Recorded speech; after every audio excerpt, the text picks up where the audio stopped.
Hoje eu trago uma resenha para nós sobre distopia. Você gosta desse gênero literário? Então, hoje a resenha é sobre distopia, uma distopia que mexeu bastante comigo, me fez ler outros livros, e eu vou trazer aqui pra gente fazer uma reflexão sobre essa leitura.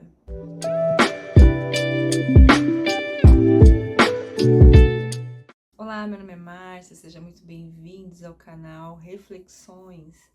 E hoje eu trago para nós aqui uma distopia. Sim, nós vamos falar sobre distopia. Se você gostar do vídeo, deixa seu like, compartilha com seus amigos, considere inscrever-se aqui no canal, fica comigo até o final, vamos conjecturar sobre essa leitura? Pois bem, o livro de hoje é essa distopia, Cenas de um Futuro Socialista, uma distopia sobre a Alemanha, escrita em 1890, escrita então pelo Eugene Richter. Olha a capa como é linda, bem vintage, gostei muito, né? Tipo aquelas imagens da década de 70, de 60, não parece? Achei maravilhosa.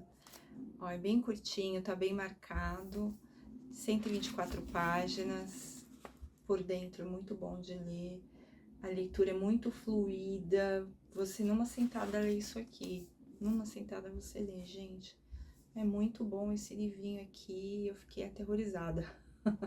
Sim, aterrorizada. Não mais do que 1984, né? Porque esse aqui é um outro clima, é um clima meio satírico. Ele foi escrito por esse autor, Eugene Richter, lá em 1890, uns 30 anos depois da publicação do Manifesto do Partido Comunista do Karl Marx. Então a gente vê aqui uma contraposição a esse manifesto. Ele vai então explicar aqui pra gente, dentro dessa história, por que o socialismo não dá certo numa sociedade. Não é um conceito, não é uma filosofia feita para dar certo entre seres humanos por uma série de questões. Ele vai trazer isso aqui. Então foi escrito lá em 1890, alguns 30, 40 anos após a edição, né, desse Manifesto do Partido Comunista do Karl Marx.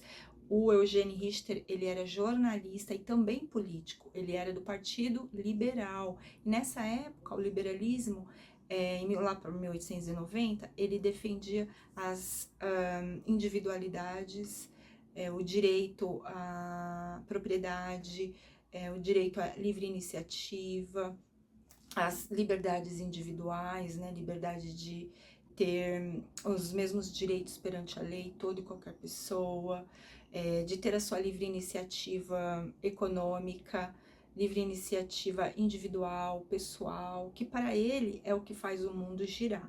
Então ele vai colocar aqui muito diferente então do que seria o socialismo. É sobre isso. Então deve ficar aí na sua mente o que é o liberalismo, que é essa filosofia política que defendia Eugene Richter.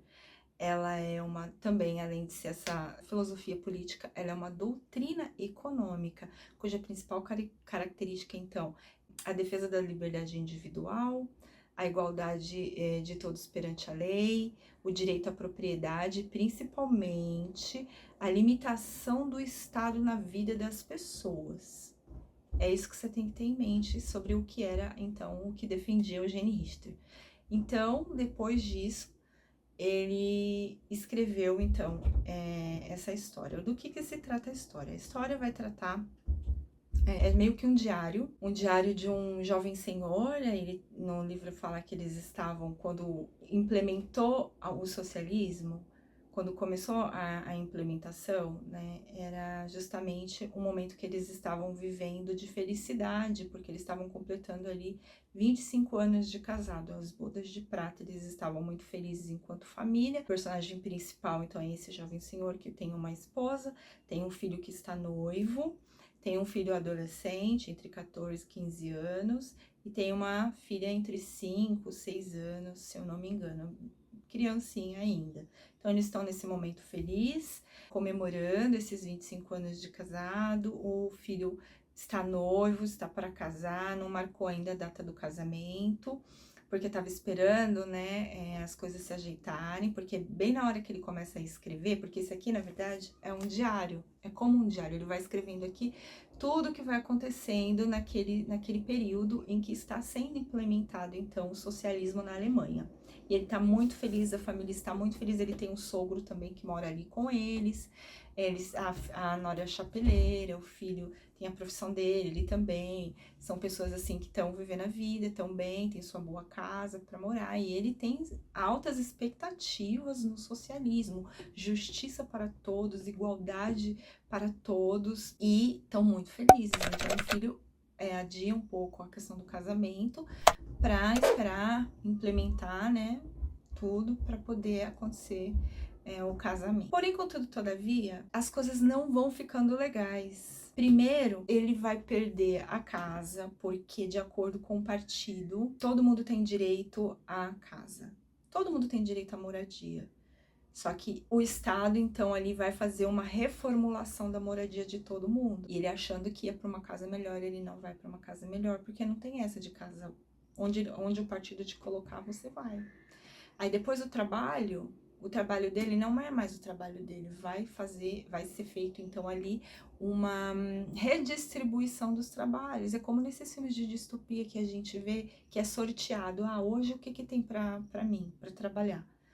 Hoje tem trabalhar como lixeiro. Aí uma pessoa que é médica, tem essa profissão, vivia anteriormente disso, hoje vai trabalhar como um catador de reciclados, né, catador de lixo, que é muito importante para a sociedade, claro, mas não condiz com tudo que aquela pessoa tem a oferecer, que é a medicina, enfim, e aí vai acontecendo essas coisas e todos ganham igualmente. E não é dinheiro, são cartõezinhos, como o próprio Karl Marx colocou na obra dele que deveria ser, né? Inclusive, eu vou ler para vocês esse trechinho sobre essa forma de remuneração. Olha que interessante isso. São chamados, então, os vales-trabalho. Também conhecido como cheque-trabalho, notas de trabalho, certificados de trabalho e crédito pessoal são um dispositivo proposto para governar a demanda por bens em alguns modelos de socialismo e para substituir algumas das tarefas realizadas pelas moedas sob o capitalismo. Diferentemente do dinheiro, entretanto, os vale-trabalho não podem circular e não são transferíveis entre pessoas. Também não são trocáveis por nenhum meio de produção, não sendo, portanto, transmutáveis para capital. Então, veja aqui, eles vão ganhar esse vale, dá uma confusão danada. A queda da produtividade é notória, porque assim, para que eu vou me esforçar se eu vou ganhar o mesmo não me esforçando? Aí acontece a queda da produtividade, a queda da qualidade dos produtos. Então, gente, eu não tenho como continuar contando porque o livro é muito fino. Vocês têm que ver o que acontece com esse personagem e com a família dele. E em todo o tempo que a família vai se degradando, que eles vão perdendo as coisas, as roupas, já não tem mais essa coisa da moda, já não tem mais isso, eles têm que se vestir tudo igual. É um inferno na Terra o que acontece com essa sociedade. Segurança tem que ser quadruplicada, porque começa a ver bagunça, começa a ver pessoas querendo fugir do país, aí eles fecham lá as fronteiras para ninguém sair do país, e aquilo vira uma coisa insuportável realmente de se viver. E mesmo tudo isso acontecendo com ele, com a família, ele vai, não, é só agora no início, isso vai melhorar, isso vai melhorar. Acontece uma tragédia na família, ele fica triste, a esposa fica triste, acontecem várias coisas, ele não, sempre com aquela positividade, não vai melhorar, vai dar certo, vai ser melhor, não querendo acreditar que ele foi enganado, que ele foi ludibriado.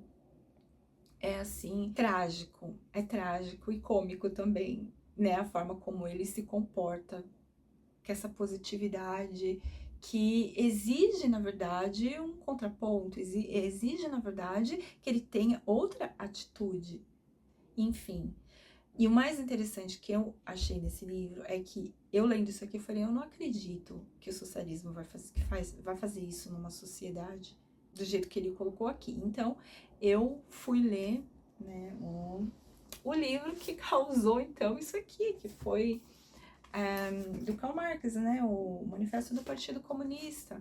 Então, tem muita coisa aqui que eu escrevi, tem muita coisa marcada também, gente. Eu peguei essa edição da Penguin, que eu já tinha aqui há bastante tempo, e até então nunca tinha tido vontade de ler, nunca tinha tido impulso para ler.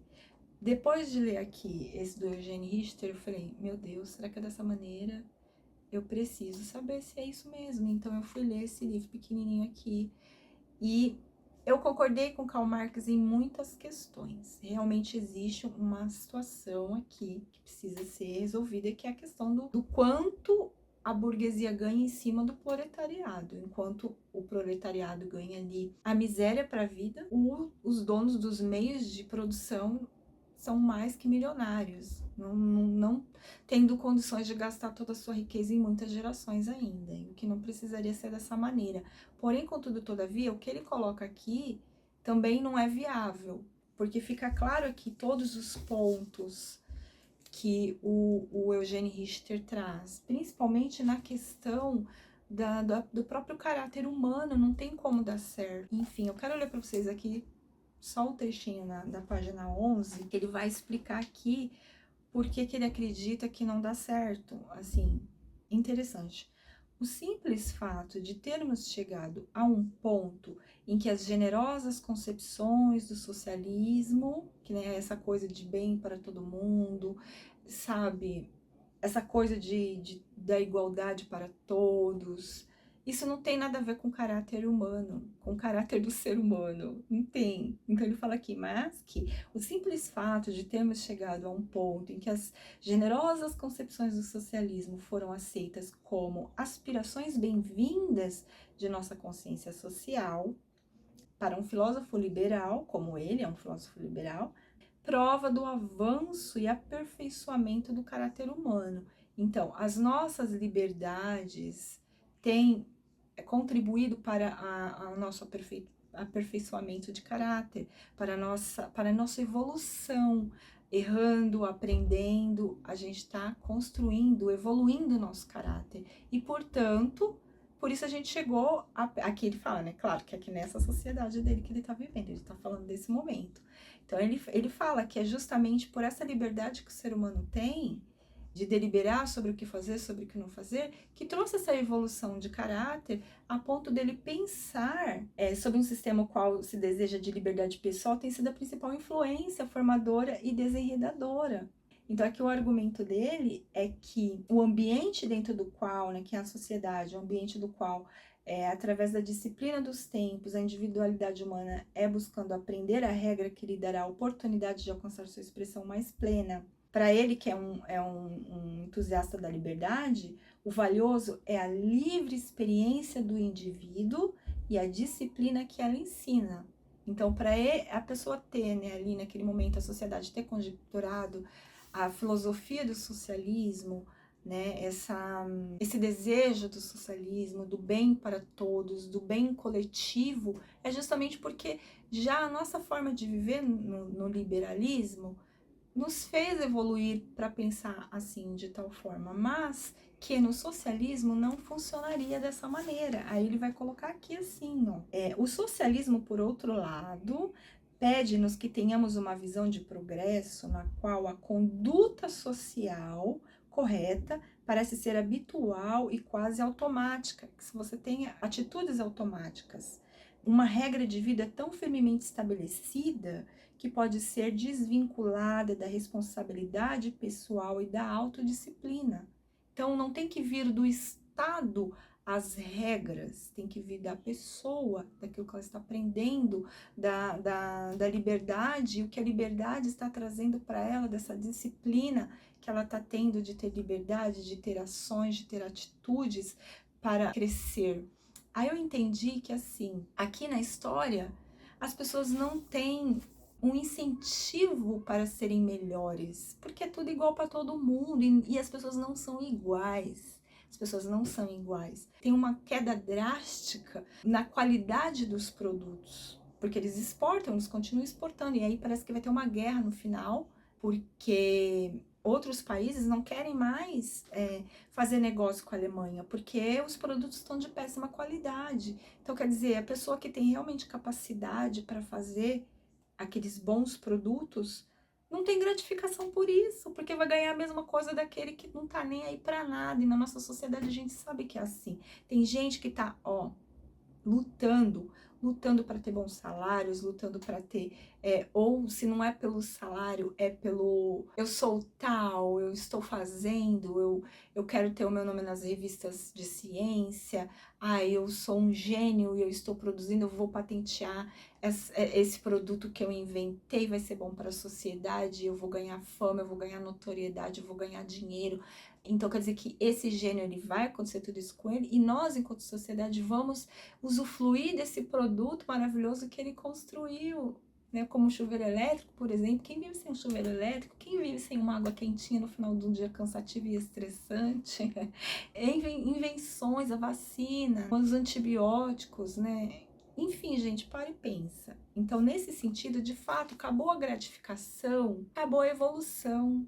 Então, ele vem trazer nesse sentido aqui. E vocês vão ver como que ele vai trazendo esses pontos que a filosofia marxista não conjecturou. Ele vai trazendo a lógica, ele coloca a lógica, porque ele é um político. Eugênio Richter, ele é um político, então ele sabe como a sociedade funciona. E aí ele vai colocando, tá, mas se a gente colocar esse ponto que Marx colocou, vai trazer esse problema, o que a gente faz com esse problema? E esse, e aquele. Mas é claro, há pontos no marxismo, nas ideias de Marx, como essa questão do proletariado, que eu achei muito interessante. Então, fica aí para nós essa reflexão, né, do que fazer. O que ele coloca aqui é extremamente importante, porque é um contraponto dessa ideologia, e o que ele coloca aqui também tem sentido de ser, e aí você fica, como que a gente faz? Tem que ter pensadores aí para pensar num meio termo, para que a sociedade possa funcionar corretamente, né? E todo mundo possa ter um pouco de dignidade na vida. Enfim, só vocês lendo, gente, para vocês entenderem a maravilha que é isso aqui. E, né, pensar, porque aqui o Marx, ele traz pontos que são muito importantes, mas pontos que são muito absurdos. Por exemplo, o seu filho ser do Estado. Quer dizer, você tem seus filhos e eles vão para um abrigo para ser criados pelo Estado? Não faz sentido. O que nós somos sem a família? Ele quer a abolição da família. Ele quer a abolição da propriedade privada.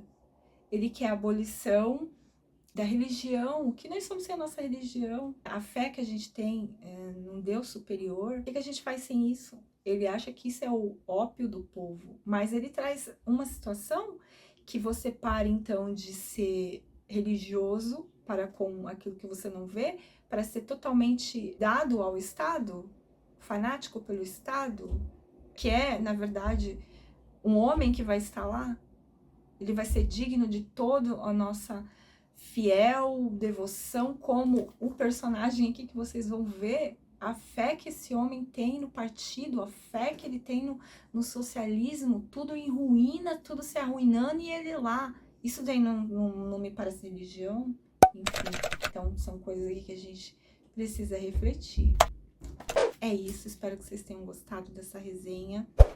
Eu não trouxe muito mais detalhes, porque é muito rápido, é um diário, né, do personagem principal, desse senhor, esse jovem senhor. E eu achei maravilhoso isso, gente. Espero que vocês leiam, que vocês gostem.